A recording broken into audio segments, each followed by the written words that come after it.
Imagine this. It's Friday evening.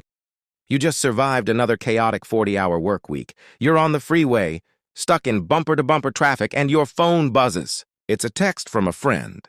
Drinks downtown at 8. You love your friends. You really do. But the thought of finding parking downtown, paying $20 for a cocktail, and shouting over loud music just to have a simple conversation feels completely exhausting. So, you send the classic text, "Hey guys, I'm feeling a little under the weather tonight, maybe next time." You hit send, feel a tiny wave of guilt for about 3 seconds, and then absolute relief. You put on your favorite sweatpants, order some takeout, and sink into your couch. Society often calls this behavior boring, antisocial, or even lazy. American culture, with its relentless hustle and obsession with networking, tells us that if we aren't out there living it up on a weekend, we are doing something wrong. But what if I told you that science completely disagrees? Today, we are breaking down the fascinating psychology of people who genuinely love staying at home.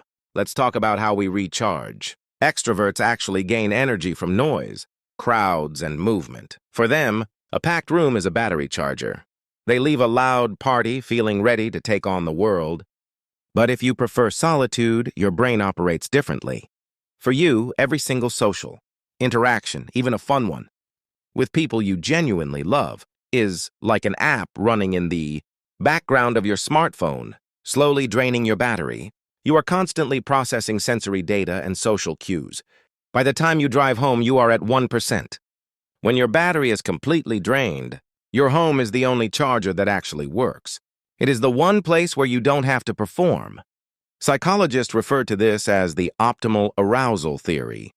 It basically means everyone has a different sweet spot for how much stimulation they can handle. Your nervous system is already highly tuned. You don't need a loud concert to feel alive. In fact, that extra noise pushes you into sensory overload. It is not fear or laziness. It is just how your biological hardware is wired. Out in the world, you have zero control. You can't control the traffic, the loud talkers at the restaurant, or the unpredictable weather. But inside your house, you are the CEO of your environment. You control the lighting, the temperature, the volume of the TV, and the overall vibe. For highly sensitive people, that level of control isn't just nice, it is crucial for their mental health and survival. And here's the coolest part. Studies show that people who embrace solitude are often better problem solvers and highly creative. Your brain needs quiet to enter its default mode network, the state, where your best ideas are born. You don't get life-changing ideas in a crowded bar. You get them at 2 in the morning while staring at your ceiling. However, psychology makes a very clear distinction between a refuge and a cage. If you stay home because it brings you peace and joy, that is incredibly healthy. But if you are staying home because of severe social anxiety, past trauma, or because facing the world simply feels too heavy, then your home might be acting as a hiding place.